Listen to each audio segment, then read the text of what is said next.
राज्य स्तरीय कार्यकर्ता सम्मेलन को संबोधित करते हुए जदयू के राष्ट्रीय अध्यक्ष राजीव रंजन सिंह उर्फ लल्लन सिंह ने कहा कि गौतम सागर राणा जी का और उनके सभी साथियों का जदयू परिवार में हृदय से स्वागत करते हैं। पार्टी में उनके मान सम्मान और स्वाभिमान का पूर्णतः ख्याल रखा जाएगा। उनके शामिल होने से प्रदेश में जदयू को मजबूती मिली है। संगठन को धारदार बनाने में वो अपनी शक्ति का उपयोग करेंगे। झारखंड में जदयू एक सशक्त पार्टी के रूप में उभरेगी। झारखंड में सारे संसाधन है, बावजूद राज्य प्रगति नहीं कर रहा। इससे बिहार के मुख्यमंत्री और जदयू के सर्वमान्य नेता नीतीश कुमार भी काफ़ी इसी बात से दुखी है। झारखंड के लोगों से उनका गहरा प्रेम और लगाव रहता है। केंद्र की मोदी सरकार और भाजपा पर हमला करते हुए उन्होंने कहा कि बिहार सरकार की योजनाओं को केंद्र ने चुराया और अब देश में डंका पीट रहे हैं। नीतीश कुमार ने हर छोटे गांव को भी पक्की सड़क से जोड़ दिया, लोगों को हर घर नल का जल दिया, बिहार में निबंध बिजली की आपूर्ति कराई। उन्होंने कहा देश में जहां विपक्ष की सरकार है वहां केंद्र सरकार के तोते सक्रिय हैं, चुनी हुई सरकार को गिराने और लोगों को डराने का कार्य कर रहे हैं। बेरोजगारी और महंगाई पर बात नहीं कर सांप्रदायिक उन्माद फैलाने का कार्य कर रहे हैं। देश में अल्पसंख्यक और ईसाई समाज के लोग डरे हुए हैं। उन्होंने कहा कि झारखंड में जदयू का भविष्य बहुत ही उज्जवल है। वहीं झारखंड जनता दल का जदयू में विलय के पश्चात गौतम सागर राणा ने कहा कि झारखंड में जदयू की अपार संभावनाएं हैं। नीतीश जी के साथ पहले भी कार्य किया है और अब पुनः उनके साथ कार्य करने का अवसर मिला है। उन्होंने कहा कि नीतीश कुमार जी बहुत ही सुलझे हुए नेता है, हर वर्ग में उनकी लोकप्रियता है। इनका लाभ आने वाले दिनों में पार्टी को मिलेगा। झारखंड के सभी जिलों में दौरा कर संगठन को मजबूत करने का काम करूंगा और कार्यकर्ताओं को चुनावी राजनीति के लिए अभी से तैयार किया जाएगा।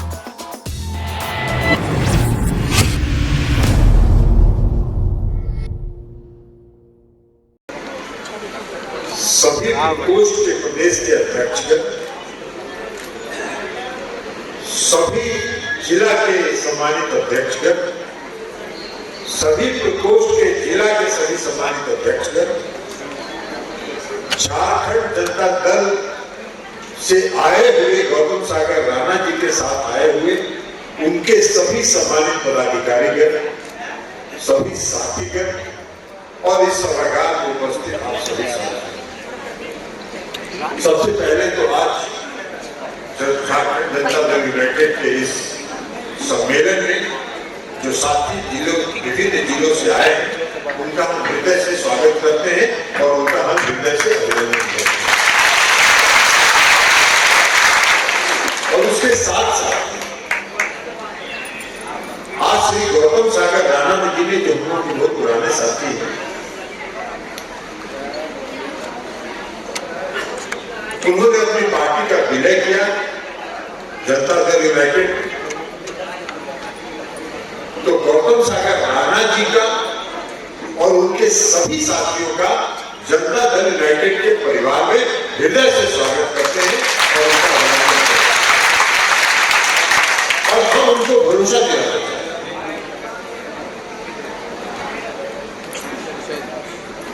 कि आप नीतीश कुमार जी को भी जानते हैं, हम सब लोगों को जानते हैं। आप अगर इस पार्टी के साथ जुड़े हैं, इस पार्टी के अंदर आपके मान सम्मान, आपके स्वाभिमान की रक्षा की जिम्मेदारी हम सबों की है और हम उसकी रक्षा करेंगे। यह हम आपको भरोसा देंगे। हम जानते हैं, आपने कहा, गौतम जी ने कहा कि ये पूरे झारखंड का 208 प्रखंडों का पहले भी दौरा कर चुके हैं और फिर दौरा करने के लिए तैयार हैं। झारखंड प्रदेश में जनता दल यूनाइटेड को मजबूत करने में अपनी शक्ति लगाएंगे। हम जानते हैं गौतम जी, हम आज से नहीं जानते हैं आपको। 1974 से 75 से 76 से 77 से आते जनता दल यूनाइटेड आने वाले समय में झारखंड में एक सशक्त और मजबूत पार्टी के रूप में उभरे। झारखंड आज से 22 साल पहले क्या, आज से 22 साल पहले बिहार और झारखंड एक ही था। हम सब लोग बिहार और झारखंड में कोई अंतर नहीं मानते थे, आज भी नहीं मानते। आज भी हमारे बिहार की और झारखंड की संस्कृति, बिहार के झारखंड के लोगों के रहन सहन हर चीज हमारा एक है, लोगों का रिश्तेदारी, नाता, आना जाना सब कुछ है, वही है। लेकिन जब 2000 के बाद जिस तरह से झारखंड का बंटवारा होने के बाद झारखंड में जो प्रगति होनी चाहिए थी, वो आज झारखंड का विकास और झारखंड की प्रगति नहीं है। उसका कारण, कई कारण, हम उस कारण में नहीं जाना चाहते, क्योंकि उस कारण में अगर हम जाएंगे तो कई तरह की चर्चाएं हैं। लेकिन आप देखें कि सारे संसाधन, सारी साधन झारखंड में है। बिहार और झारखंड के बंटवारा के बाद सब साधन संसाधन झारखंड को मिला, लेकिन विकास नहीं हुआ। और बिहार में देख लीजिए, बिहार में कुछ नहीं था साधन संसाधन, लेकिन 2005 के बाद से बिहार में जो विकास का काम हुआ है, वो अपने आप दुनिया में एक इतिहास है और दुनिया में एक इतिहास है। और उसका कारण है कि हम लोग के नेता और बिहार के मुख्यमंत्री आदरणीय नीतीश कुमार जी का जो संकल्प है, जो उनकी क्षमता, उस पूरे क्षमता का और संकल्प का उन्होंने फायदा उठाया और ये कहा कि बिहार को अगर हम परिवर्तन करके दिखाएंगे तो बिहार में परिवर्तन करके उन्होंने दिखा दिया। बिहार में तो आज ये है कि बिहार के कई योजनाएं, जो योजना बिहार में नीतीश कुमार जी ने लागू किया, नीतीश कुमार जी ने पूरा कर दिया, उसको केंद्र सरकार ने 3 साल के बाद, 4 साल के बाद उसको लागू किया। आप लोग को मालूम है 2015 में जब नीतीश कुमार जी बिहार विधानसभा का चुनाव लड़ रहे थे, तो उन्होंने कहा 7 निश्चय की घोषणा की, और उन्होंने कहा कि हम बिहार के हर गांव को शहर बना देंगे ताकि लोग शहर की तरफ नहीं भागे, गांव में रहना पसंद है। और इसके लिए उन्होंने 7 निश्चय की योजना चलाई। 7 निश्चय की योजना क्या थी? बिजली को ग्रहण करिए। 7 निश्चय की योजना क्या थी? उन्होंने कहा कि हर घर तक हम सरकार के खर्चे पर बिजली पहुंचाएंगे, किसी को बिजली के कनेक्शन का, बिजली के मीटर का दरखास्त लेके दफ्तर नहीं घूमना होगा। और इसके लिए उन्होंने 2018 का लक्ष्य तय किया, दिसंबर 2018। अक्टूबर 2018 में बिहार के हर घर तक बिजली का कनेक्शन पहुंच गया। नीतीश कुमार जी ने कहा कि गांव में नली और गली जो होता है, उसमें लोग जब घर से निकलते हैं तो कीचड़ में जाते हैं। उन्होंने कहा कि पंचायत के माध्यम से गांव के हर नली और गली का अब पक्कीकरण करें। बिहार के हर गांव को 500 तक की आबादी वाले गांव को सड़क से जोड़ने का काम करें। सड़क यहाँ बैठे माननीय मंत्री हैं, उस विभाग को यही देख रहे हैं, ग्रामीण विकास विभाग को, गांव के विकास को यही देख रहे हैं, और आज से नहीं शुरू से देख रहे हैं, लगातार देख रहे हैं। ग्रामीण विकास भी देख रहे हैं और ग्रामीण कार्य विभाग भी इन्होंने देखा। हर 500 की आबादी तक वाले गांव को उन्होंने पक्की सड़क से जोड़ा। और क्या चाहिए भाई शहर में? काहे के लोग शहर में जाते हैं? 22 घंटा बिहार में 20 घंटा 22 घंटा बिजली रहती है, तो काहे का लोग शहर की तरफ जाएंगे, गांव में क्यों नहीं रहे? और 2017 में भारत सरकार ने जब देखा कि बिहार सरकार तो हर घर में बिजली चौकी पहुंचाती है, तो 2017 में उन्होंने इसको केंद्र का योजना बना दी। हर घर नल का जल। नीतीश कुमार जी ने हर पंचायत में अगर 10 वार्ड है, 10 वार्ड को बांटकर और 10 वार्ड में एक बोरिंग कराकर और हर घर तक नल का जल पहुंचाने की जिम्मेदारी उन्होंने वार्ड मेंबर को दिया। जो भारत सरकार ने देखा कि भाई बिहार सरकार तो ये काम बड़ा मजबूती से कर रही, तो भारत सरकार ने इसको 2019 में इसको लागू कर दिया। और भारत सरकार का ड्रामा भी चलता है। 2019 में जब उन लोगों ने लागू किया तो बिहार सरकार को एक पत्र लिखा कि ये हर घर नल का योजना जो आप चला रहे हैं, यह भारत सरकार की भी योजना है, आप हम लोग इसमें योगदान देना चाहते हैं। मुख्यमंत्री नीतीश कुमार जी ने कहा कि 90% काम तो हम अपने पैसा से पूरा कर लिए और कुछ पैसा आपका ले लेंगे और कल से कहिएगा कि मेरा ही कि जितना भोंकू सब आपका भारतीय जनता पार्टी का नेता सब दिल्ली से आता है और जो भोंकू लगा लगा के कहता है कि ये केंद्र की योजना है, केंद्र की योजना। नीतीश कुमार जी ने कहा एक छलांग हम नहीं लेंगे, एक अकेला रुपया हम नहीं लेंगे, हम अपने बलबूते पर ये काम किया। नीतीश कुमार जी ने महिला सशक्तिकरण के लिए, ग्रामीण महिलाओं के सशक्तिकरण के लिए जीविका जो स्वयं सहायता समूह बनाया और लगभग 1,30,32 लाख महिलाएं आजीविका से जुड़ी हुई। ग्रामीण विकास विभाग के अंदर ये जीविका है क्या? मुझसे में है, इन्हीं के विभाग में। और जब केंद्र सरकार ने देखा कि भाई बिहार सरकार तो महिला सशक्तिकरण में मजबूत काम कर रही है, तो जीविका को केंद्र सरकार की योजना बना दिया। क्या नाम दिया? आजीविका। तो हमारे नेता तो उस है, लेकिन झारखंड का भी विकास होना चाहिए था, वो नहीं। अब झारखंड का एक साथ रहते थे, हम लोग एक साथ उठते थे, बैठते थे। आज झारखंड कहां पहुंच रहा है? झारखंड में मजबूती क्यों नहीं आ रही? इसलिए सर, इसलिए झारखंड का प्रेम, इसलिए बिहार से इस बार जब राज्यसभा का चुनाव आया तो मुख्यमंत्री जी ने कहा कि झारखंड के कार्यकर्ताओं को, झारखंड के साथियों को ताकत मिले, मजबूती मिले, इसलिए खीरू महतो जी को बुलाइए। और खीरू महतो जी को रात में हमने फोन किया, झारखंड में खीरू महतो जी आए और नीतीश कुमार जी ने कहा कि अभी 10 दिन चुनाव में देरी है, पटना में आराम से रहिए, चुपचाप रहिए, कहीं दुकान कागज पत्र तैयार करिए और किसी से भेंट मत करिए, नहीं तो हल्ला हो जाएगा कि खीरू महतो की टिकट दे दें। इसलिए कि झारखंड के प्रति उनका लगाव, झारखंड के प्रति उनका प्रेम है। झारखंड में वो चाहते हैं कि जनता दल यूनाइटेड मजबूत हो। झारखंड में वो चाहते हैं कि जनता दल यूनाइटेड के जो कार्यकर्ता हैं, जो साथी हैं, जो यहाँ के आम लोग हैं, वो खीरू महतो से फायदा उठाए और अपने समस्याओं का निदान करने का काम करे। इसलिए उन्होंने खीरू महतो जी ये उनका प्रेम था।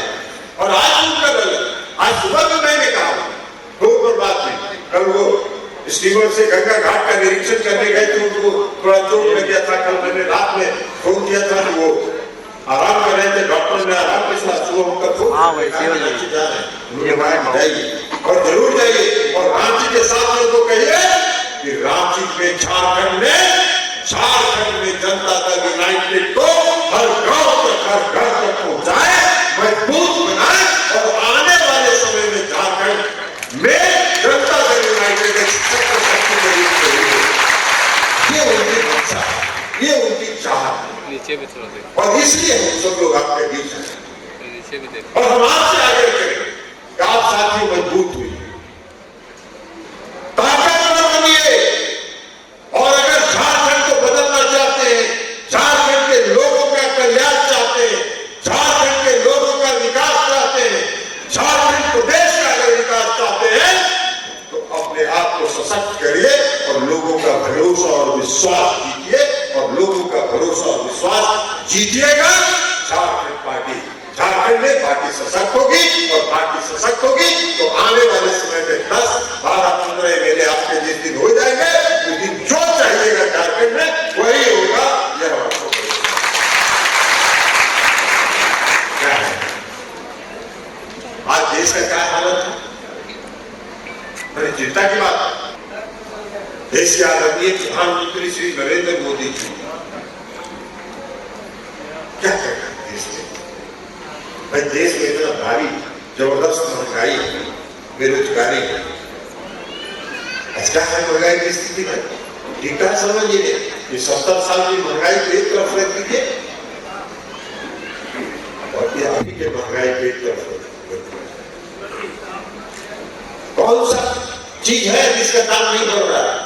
अपना पीठ ठप हो पाते हैं इस देश के आदरणीय प्रधानमंत्री जी, कहते हैं उज्ज्वला योजना हमने ला दी। अरे कभी पता किया आपने जाके कि उज्ज्वला योजना के तहत जो गरीब लोगों को आपने गैस का सिलेंडर दिया है, वो गरीब बेचारी महिलाएं कितना गैस जला रही है, या वो सिलेंडर ढंढना आज नहीं दोनों में 1400 रुपये सिलेंडर हो गया एक सिलेंडर। कहां से गरीब खरीदेगी, कहां से गरीब खरीदेगा? महंगाई आपका आसमान छूटा। जीएसटी लगा है, किस पर लगा है? चावल पर, खाद्यान्न पर जीएसटी लगा है। और कौन चीज पर जीएसटी लगा है? जो पैक खाद्यान्न चावल गेहूं मिलेगा उस पर। जो आप किसान अगर पैदा करिएगा और जब मंडी में ले जाके बेचिएगा बाजार में, तो आपका नॉर्मल भाव में खरीदा जाएगा। और वही चावल प्लास्टिक के बढ़िया पैक में मुहर मार के जब आएगा, तो उस पर 18% जीएसटी लगेगा, और 18% जीएसटी लगा के बाजार में क्या देश चला है? बेरोजगारी की स्थिति क्या है? 2 करोड़ प्रति साल रोजगार देंगे, 8 वर्ष हो गया, 16 करोड़ लोगों को देना चाहिए। 16 लाख लोगों को भी आज तक रोजगार नहीं देता। रोजगार खत्म कर रहे हैं, सारी संस्थाओं को का निजीकरण कर रहे हैं। आप नेशनल हाईवे का निजीकरण कर रहे हैं, आप प्लेटफॉर्म का, रेलवे के प्लेटफॉर्म का निजीकरण कर रहे हैं, आप हवाई अड्डों का निजीकरण कर रहे हैं। किसका निजीकरण कर रहे हैं? किसको दे रहे हैं? किसको दे रहे हैं? निजीकरण भी हो जाए तो झारखंड को कोई आदमी को मिल जाए तो बात भी समझ में आता है। भाई एक आदमी है इस देश में पूंजीपति, नाम किसी का नहीं, एक देश में एक पूंजीपति है। जरा गूगल में जाके देखिएगा, गौतम जी हम आपसे भी आग्रह करेंगे, 2018 में 2013 में वह व्यक्ति, वह पूंजीपति हिंदुस्तान के 9वें स्थान पर था, और 8 साल में अभी कुछ दिन पहले अखबार में देखे कि विश्व के दूसरे स्थान पर कहां से पहुंच गया? विश्व के दूसरे स्थान पर। तो देश की जनता महंगाई झेल रही है, देश की जनता बेरोजगारी झेल रही है, और आप पूंजीपतियों को धनवान बना रहे हैं, पूंजीपतियों को आगे बढ़ा रहे हैं, देश का निजीकरण कर रहे हैं। कभी चर्चा नहीं करते हैं, कभी चर्चा नहीं करते हैं। आज तक देखे हैं, देश का प्रधानमंत्री अगर कोई होगा और राज्य का मुख्यमंत्री अगर होगा, तो देश की समस्या है और राज्य की समस्या है, उस पर चर्चा करेगा ना, उसका फायदा है ना। जनता का उसको भरोसा करके प्रधानमंत्री और मुख्यमंत्री बनाती। इसलिए हमारे हित में काम करिएगा, हमारे हित के आज जो हमको कष्ट है उस पर चर्चा करिएगा। आज तक देखे कभी देश का प्रधानमंत्री और टीवी में कभी ये महंगाई पर चर्चा। झारखंड जनता दल के अध्यक्ष और हम लोग के पुराने साथी श्री गौतम सागर राणा जी ने अपनी पार्टी का विलय किया है। हम हृदय से इनका स्वागत करते हैं, उनके साथियों का स्वागत करते हैं। और आज जनता दल यूनाइटेड के इस कार्यकर्ता सम्मेलन में यह संकल्प लिया गया, सभी लोगों ने एक स्वर से इस बात का भरोसा दिलाया है कि जनता दल यूनाइटेड आने वाले समय में एक सशक्त पार्टी के रूप में झारखंड में उभरेगी। हम सबों के नेता आदरणीय नीतीश कुमार जी का झारखंड के प्रति लगाव है, झारखंड के प्रति प्रेम है, और झारखंड में अपने उसी प्रेम को प्रदर्शित करते हुए उन्होंने बिहार से इस बार जब राज्यसभा में का चुनाव होना था, तो उन्होंने श्री खीरू महतो जी को बिहार से राज्यसभा भेजा, ताकि झारखंड के कार्यकर्ताओं को एक ताकत मिले, एक शक्ति मिले, और उसके बल पर झारखंड के लोग अपनी पार्टी को यहाँ मजबूत और सशक्त किए। तो इसलिए अब खीरू महतो जी लगे हैं, गौतम सागर राणा जी भी आज आए हैं, इस पार्टी में शामिल हुए हैं, और इस पार्टी में शामिल होने के बाद सब लोग मिलकर इस पार्टी को पूरे प्रदेश में मजबूत बनाएंगे। हम लोग का सदस्यता अभियान चल रहा है, सदस्यता अभियान का लक्ष्य है, और हम लोगों को पूरा भरोसा और विश्वास है कि आने वाले विधानसभा के चुनाव में हम लोग झारखंड में भी पार्टी की मान्यता प्राप्त करेंगे। भारी है हम लोगों के माननीय मंत्री श्री श्रवण कुमार जी, यह भी लगातार आ रहे हैं और अभी उन्होंने कहा भी है कि सभी जिलों का दौरा करेंगे। जहाँ जहाँ कार्यकर्ता इनको बुलाएंगे, हमको बुलाएंगे, जिसको भी बुलाएंगे, हम लोग वहाँ जाएंगे और कार्यकर्ताओं को वहाँ उत्साहित करने का और संगठन को धारदार और मजबूत बनाने का प्रयास करेंगे। अच्छा अध्यक्ष जी, अध्यक्ष दिलाएंगे या सरकार भी बनाने का रखते हैं? मान्यता दिलाएंगे तभी ना जब पटिया मजबूत होगा और 5-7 को एमएलए था। एक समय ऐसा था कि झारखंड में हमारे 6-8 विधायक हुआ करते थे और हम अपने उस गौरवशाली इतिहास जो हमारा है उसको फिर से हम प्राप्त करना चाहते हैं। अच्छा अध्यक्ष जी, ये बताइए कि अभी सारे लोग पुराने लोग बैठे, आप लोग के पार्टी में रहते हुए, तमाम लोगों के रहते हुए, हम लोग के पार्टी में वो जलेसर महतो थे, प्रदेश के अध्यक्ष थे, वो पटिया के कभी बढ़ने ही नहीं देते थे, पार्टी को पॉकेट में लेके चलते। अब वो चले गए तो पटिया मजबूत हो रहा है। सर बिहार के अफसरों के हाथ से बड़ा सोना वोना निकल रहा सर। एक आपके सहयोगी के बारे में भी चर्चा है ईडी वाला में। इसको जहाँ निकल रहा है ईडी कार्रवाई करेगा तो उससे क्या? मेरा सहयोगी कोई नहीं है, मेरा सहयोगी तो आप ही है, मेरा कोई सहयोगी नहीं है। लेकिन आपके करीबी बताए जा रहे हैं कि जो तो ठेकेदार है वो करीबी मेरे पास है। करीबी है तो उनके पास सोना अगर निकल जाएगा तो हम क्या करें? अपना कार्रवाई करना है, सीबीआई नहीं करेगी। अच्छा अध्यक्ष जी 2024 की अगर हम लोग बात करें तो नरेंद्र मोदी क्यों नहीं आ सकते हैं पीएम पद के लिए और नीतीश कुमार को क्यों आना चाहिए, ये बता दें। नीतीश कुमार प्रधानमंत्री का उम्मीदवारी का दरखास्त आपके यहाँ दिए क्या? नहीं हम तो जानना चाह रहे हैं बोले, क्यों आपने कहा कि क्यों आ जाए? नहीं आ जाए नहीं, क्यों आना चाहिए? सवाल नहीं आना चाहिए, वो आने के लिए तैयारी नहीं है। आपके उन्होंने कहा कि नरेंद्र मोदी इस देश की समस्याओं से नहीं जूझ रहे हैं। इस देश में बेरोजगारी, महंगाई आज सबसे बड़ी समस्या है।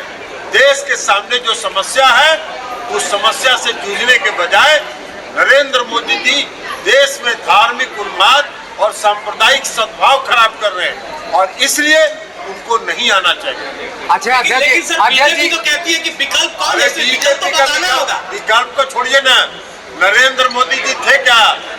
तो आ गए गुजरात से ना, इसलिए जनता यहाँ किसी को विकल्प नहीं देखती है, जनता तय कर देती है। 31 गो सीट का बहुमत है, 272 और 303 में कितना का? ये अध्यक्ष जी, ये माना जाए कि नीतीश कुमार कैंडिडेट नहीं है। तोता वाला मामला आप बता रहे थे तो सुने नहीं आप? 324 में पीएम किसको मर रही है? ये 3 को तोता है, वो इधर, दोनों को अध्यक्ष जी, इधर है, को इधर। अध्यक्ष जी 324 में पीएम किसको मान रहे हैं आप? पीएम कौन होगा? ये पीएम सब लोग बैठ के तय करेंगे, सभी पार्टी के नेता तय करेंगे कि कौन नेता हो। तो आप मानते हैं कि नीतीश कुमार पीएम नहीं है होंगे? आप कही रहे हैं, कितना बार बोल रहे हैं? अभी आपको बोले था, पहले से बोल रहे हैं आप। नीतीश कुमार जी प्रधानमंत्री पद के दावेदार नहीं है। भविष्य में रीजनल पार्टियां सर है क्या, एक प्लेटफॉर्म पर आप लोग लड़ेंगे? हाँ ठीक है, नीतीश कुमार जी इसका प्रयास कर रहे हैं। सभी क्षेत्रीय पार्टी के नेताओं से उनकी बात हुई है, जो राष्ट्रीय पार्टी है उनके भी नेताओं से उनकी बात हुई है और सभी विपक्ष को एकजुट करने के प्रयास में लगे। अच्छा अध्यक्ष जी, आप जो बोल रहे हैं बराबर, आप कितना बार बनाए? 4-5 बार हो गया होगा। क्या बार बताइए ना जरा, कब कब? 4-5 बार नहीं बताइए ना, आपसे पूछ रहे हैं कब आरजेडी के साथ कब अरे 2 बार बताइए, आरजेडी के सुनिए ना, साथ। अब उसको बाएं दाएं मत घुमाइए, हम सीधा सवाल आपसे भी पूछ रहे हैं कब 1996 में हम लोग एनडीए में शामिल हुए थे, 2013 तक लगातार 17 वर्षों तक हम लोग एनडीए में रहे और 2013 के बाद अकेले चुनाव लड़े। 2015 में महागठबंधन बनाए और महागठबंधन बनाए इसलिए कि नीतीश कुमार जी का कहना था कि नरेंद्र मोदी नहीं, लाल कृष्ण आडवाणी जी को देश का प्रधानमंत्री बनना चाहिए। नहीं माने, हम लोग अलग हुए। 2015 में अलग महागठबंधन बनाया और 2017 में इन लोगों ने एक षड्यंत्र किया, IRCT का केस खत्म शुरू किया और उसके बाद हम लोग महागठबंधन से अलग हुए और एनडीए के साथ गए।